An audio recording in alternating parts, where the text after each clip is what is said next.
Hi everyone, this is Angela Forker from Precious Baby Photography. Today I would like to share with you an interview with Felicia Waters. I recently had a photo session with her for my valYOUable photography series, through which I show the value of every human life. After my time with Felicia, I went home in tears. I was so moved by how one person could make a difference in so many lives. Starting at the age of 16, she took in her first baby. She had a 6-bedroom house built, and she slept on a couch for 2 years so she could take in as many children as possible. Since then, she has taken in 23 children and has adopted 4. I believe that you will be very moved today when you hear how Felicia has been using her gifts to touch the lives of many kids in the Black community. My name is Felicia Waters. I'm 55. There's 5 of us. I have 2 older siblings and 2 younger siblings. I come from a single parent home. My mom was the mom and a dad raising us, and we started out in apartments, and we ended up in a house. Still single parent. Went through school and all that good stuff, and done well there. Always had a love for children and elderly people. When I was about 8, I think I started babysitting children. And then when I became going on, I think 15, I started with the elderly people and taking care of elderly people. My mom would send me into the homes of her elderly friends that were way older than her to take care of them. And so I would do that on a weekly basis. When I was in 3rd grade is when I really started babysitting. I babysitted for my 3rd grade teacher, Juanita Eldridge. And I would go there practically every weekend. And I was babysitting for her. But now as I look back, I think it was her taking me under her wing. And that's kind of where I think I really got the love for people. I was always like in her class, and I was always, telling the children this and that. Don't do that. That's wrong. Don't do that. Do this. That's right. And I was always just like the little helper for her.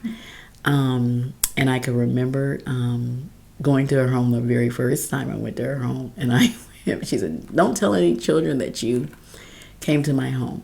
Don't go back and tell them kids." And I went back I couldn't wait to get back to school, and I told all the kids, "Oh my God, Mrs. Eldridge lives in a mansion." She just had this huge house, and it was just amazing to me. She was such an inspiration to me, taking me under her wings like she did. And she just showed me the love you can have for people. And she always, said to me, you sit up here and you do this lesson, whether you want to or not, you're going to be something. And she had them long fingers that always patted the paper. But until this day, I remember her saying those words to me. To this day, I remember her saying that God did not make junk. Oh. And how she came about with me, the principal, who's gone, Mary Ray, rest in peace.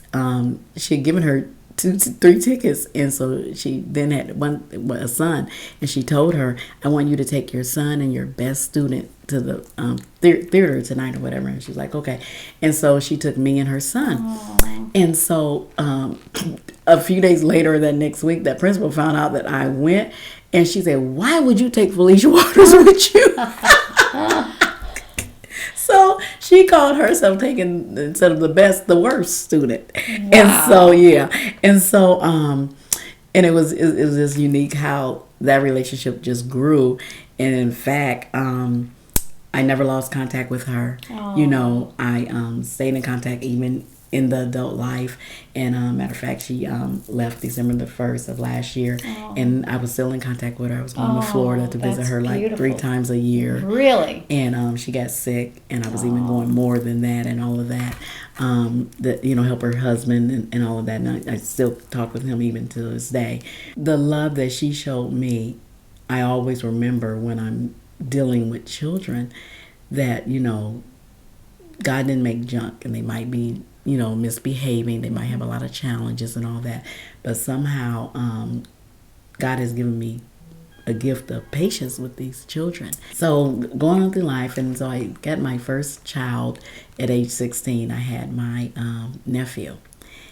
He was being abused, and so I took him, and my mom let me take him, and so he stayed with us. And when I graduated at 18, me and my nephew moved out into my first apartment. That's incredible. And so then we were there, and I kept him a year, and then his mom just showed up out of nowhere, and she took him, yanked him back out of my life. And that was February 21st, 1988. 715 East Wallace Street. I still remember. I know it. Crazy. And so, anyway, and so that was that part. And so, and that went on. And so 5 months later, here comes my daughter, Brittany. 1988 of May, she was born. So that was like the second child I had, maybe the third, because I took Eddie from the courtroom. Eddie from the courtroom, who was in some trouble. And this little voice, they say, where will he reside? Because he can't go back home. And I heard this voice say, I'll take him. Oh. Don't ask me why it came out, but it did. So I took Eddie. I won't use last names, but I took Eddie in from the courts, and so that's kind of like, sprouted. And so and I was taking all these kids in and just taking care of them, And so I remember a lady named Doris said, why don't you be a foster parent? I said, a foster parent? What's a foster parent? And so then she was like, well, it's up in the state, kids are in need. And I was like, well, no, because kids they just were coming. And, and they weren't through the system or anything. I just was taking in kids and taking care of babies. Wow. And so anyway, I did get into foster care and got children. And I remember my path crossing with one of the kids, and her name was Trevia. And they spoke about, the case manager came and wanted to put her in a home institution. Because she just wasn't changing this and that. And I thought, well, I said, that's not what my heart is saying. And, I feel like she's made a change, and I feel like she's going to be okay. I feel like she's opened up a little bit. I think you haven't seen what you want to see because she hasn't made a flip. But with all the drama that she's been through, And so, and I said, so when we get to court, I just don't want you to think, that I, stabbed you or anything, because I'm going to tell the judge that I'm not in agreement with you. And so, she left, she called back and she apologized to me, and she left Trevia there. And I ended up adopting Trevia. Trevia wasn't supposed to receive a diploma. She ended up receiving a diploma. Oh, wow. And so that child, although I had a few before her, it was at that moment because she had been in the system since she was 2 years old. And all the things that had been done to her had been done through foster care, through people who have took the oath to care for these babies and doing it. And so she had been abused physically, mentally, sexually, and all that stuff. And so I said, God, I just want to be able to touch as many as I can. How can I touch as many children as I can and be there for them and be an advocate for children? And so that's where this home came in. And I thought, I'll build a home. I'll build a big home for children. And so I built this home, 6-bedroom for children. I didn't even sleep in the master bedroom. I gave that to the kids. For the first 2 years, I slept on the couch. Wow. Yeah. And that still wasn't enough for me. I said, I can't reach them all because I can't get enough in here, Lord. And I was just like, oh, how can I? And 3 a.m, I said, I'm going to say daycare. And so I started daycare. And so I have been daycare ever since. I've about 23 have come through my home. I've adopted 4, and they all come back. They all come back. They all call. They all stay in touch. Right now, I have this weekend one that's getting induced for labor to have a baby. She called me and wanted me to go with her, be there with her. So it's just unique, and I don't call them foster children. I call them children. They're my children. I don't introduce them as foster children because they're my children. Oh, wow. And I just love them.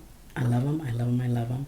And that's how I got here, and I take them in my home, and I don't make it challenging for them because they're already displaced, because they're not with their parents for whatever the reason may be. They're not there. And so I invite them in, and I don't invite them in with a long list of rules. I invite them in and say, I want to care for you. I want to show you love. I want to show you a better life. And I want this to be the last home. When I got Trevia was 11, maybe 12, and she had been in 38 homes. Oh my. 38 Oh, homes. that Can is you so imagine? sad. No, no. And I just vowed that this would be her last home. Oh, She's not going anywhere. wow. This is going to be her last home, and it was. You know, we were on Euclid Street then, and so it was her last home. And to this day, yeah, Trevi still, of course, contacts. And so yeah, so I do, and I'm still in it, and doing and being advocates for kids is challenging. It's rough, but they need me and I need them. And I need to show them, what, life really is right now. This summer I took in 4 girls for the summer, 6 to 8, not took them in, but they're under my wings, and they're between 13 and 15. And I gave them jobs for 8 weeks. And so they spend 5 hours with me. And so they work 4, and then that 5th hour, I have someone to come in and speak to them, whether it be from hair to skin to hygiene. And then in July, we call it career day. Whatever they're wanting to be in life, I've sought out. One wants to be a nurse practitioner, so I have a nurse practitioner that's going to work with her. Wow. Once a week. One wants to be a cosmetology. I have a cosmetologist that's going to work with her. One wants to be a teacher. So I've sought out everything that they want to do. I've lined them up with people that will seed into their lives and that is amazing. And hopefully be even mentors to them. And I pay them, and I only can do it for 8 weeks because it's $100 per girl a week that I'm giving. Wow. And then also I'm opening bank accounts for all of them. Oh. And I'm starting them off with a little amount, with their parents. And it's just for college. They can't go in and out of it. It's just for college. And at the end of the 8 weeks, I'm going to also put money in it to continue on. That is amazing. How did you find these 6 girls? Actually it's 4 girls. 4 girls. I'm sorry. Well, they are 2 are children of my foster daughter that I had. Daughter that I had previously. And then one is another single parent. All of them are single parents, and then one is in the system still. Wow. And so I'm hoping next year in the summer, because I plan to do some fundraising and some sponsorships, and I'm hoping to be able to do boys and girls. Wow. So how do you do this fundraising? Do you have a nonprofit organization? I don't have it, but my ministry does. But I just would do things like barbecue rib sales, chicken sales, fish sales, things like that is what I would do. Garage sales, parking lot sales, and things like that. And all the money would go towards that. So that's my plan for this summer, to help me raise money so that I can help more young people next year. Oh, that is just so amazing. What would you say is the greatest success story of one of your children? Like somebody, the whole theme of valYOUable is showing people that they're valuable, but in this case, you are the one showing these kids that they're valuable. Which one would you say, through the time they had with you, that they came out and realized they were valuable? I have quite a few. I really can imagine, to be honest. And when they come, they speak about it, and and they say, if it hadn't been for you, I don't even know where I would be. I don't know what I would have done if it hadn't been for you. So they all are doing well. They all have jobs. They're maintaining. They're not homeless.